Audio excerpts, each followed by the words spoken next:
I believe Africans have fully understand the fight that their great leaders who have stood up to fight for them were doing. Leaders like Muammar Gaddafi from Libya, Thomas Sankara from Burkina Faso, Nelson Mandela from South Africa. There are a lot of African leaders that have stood to fight for the continent on what they are fighting now, because this fight that Africa is fighting now is something that has started since long ago.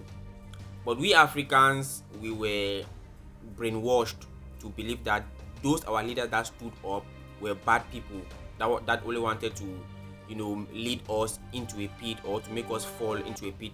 I'll take Muammar Gaddafi for example. Muammar Gaddafi stood up for a united Africa, an Africa that is going to be impossible for other nations to come and extract its resources, and a very tight security and military power that falls under one government. That is what Muammar Gaddafi was trying to do to not only Libya but to the whole of the African continent. And guess what? During that period when he was doing this, some of the Libyans were, fighting against Muammar Gaddafi. Some of the Libyans who were being brainwashed to believe that Muammar Gaddafi was leading them to a pit, and so they stood and rebelled and riot against Muammar Gaddafi. So presently now, they are regretting. The whole continent, not only Libyans, the whole continent of Africa is regretting and is crying for Muammar Gaddafi. Like, if Muammar Gaddafi could have still been alive today, things would have been different. It is never too late, okay? Even though Muammar Gaddafi, there's a saying that there are some people that are going to start the foundation of everything, even though they might not be alive to witness it, but they are going to start the foundation of it. And it's the same thing that is happening now. If you take a look at the coups that be happening in Africa, you will fully understand what I'm trying to talk about here. Let us take a look at Burkina Faso, Ibrahim Traore. First, there was a great leader that came out of Burkina Faso who was called Thomas Sankara. Thomas Sankara wanted an upright Burkina Faso. Thomas Sankara wanted to put the interests of the Burkinabes first before any other person. So if you guys understand what I'm talking about. But what happened? They rioted against him. Even the Burkinabes themselves rioted against Thomas Sankara. But I'm not saying that all of them did that. I'm just saying they were being brainwashed to believe that what Thomas Sankara was doing was a bad thing. So they rioted against Thomas Sankara, only for them to realize now that Thomas Sankara was, was like a prophet that was sent to Burkina Faso. Look at Niger.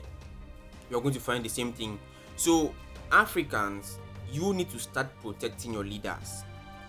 You need to start guiding your leaders. You need to always stand up for that, because nobody is going to make this continent great rather than us Africans, rather than us, our leaders. I know, yes, most of our African leaders are puppets who are just being controlled, but we all know how the world has become. We need a leader.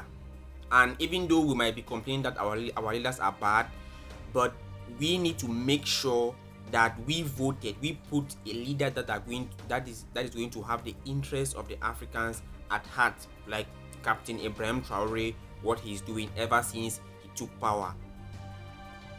Because if it was back then, I'm sure some of Burkinabes could have been rioting against Captain Ibrahim Traore, because recently there have been 2 coup attempts to overthrow Captain Ibrahim Traore, which has failed.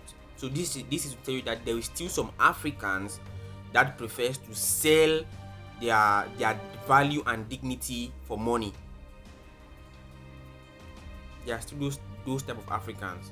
So you need to protect your leaders. I'm doing this video to remind Africans once again that you need to make everything possible to protect your leaders, because especially the leaders that have stood against the countries that are coming to extract the resources. Let me give you an example.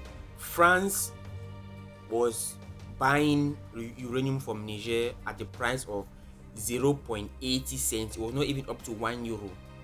Meanwhile, the market value, the price of that uranium at the world market was €200, which means France will come to Niger and buy the uranium for 0.80 cents and then go and sell it at the world market for €200. Can you just imagine who is losing? Of course, it is Niger. It is Niger that is losing. So this is to tell you what, that no matter how, good these other countries might come to present themselves to you, they are not coming after the interest. They are not coming for the betterment of you. They are not coming for the betterment of Africa. They are coming to exploit Africa. They are coming for their own selfish interests to exploit Africa and enrich themselves. And meanwhile, they allow us to be at the state that we are presently in right now. So Africans, protect your presidents. Africans, always stand and fight for your presidents. Always stand beside your presidents. I'm talking about the good ones. I'm not talking about the puppets. I am talking about the good ones. So that's what I said. Let me make this video to you guys. And please, if you're just coming to the channel, make sure you hit the subscribe button and turn on that notification bell. So I'm going to see you guys in my next video, and have a nice day.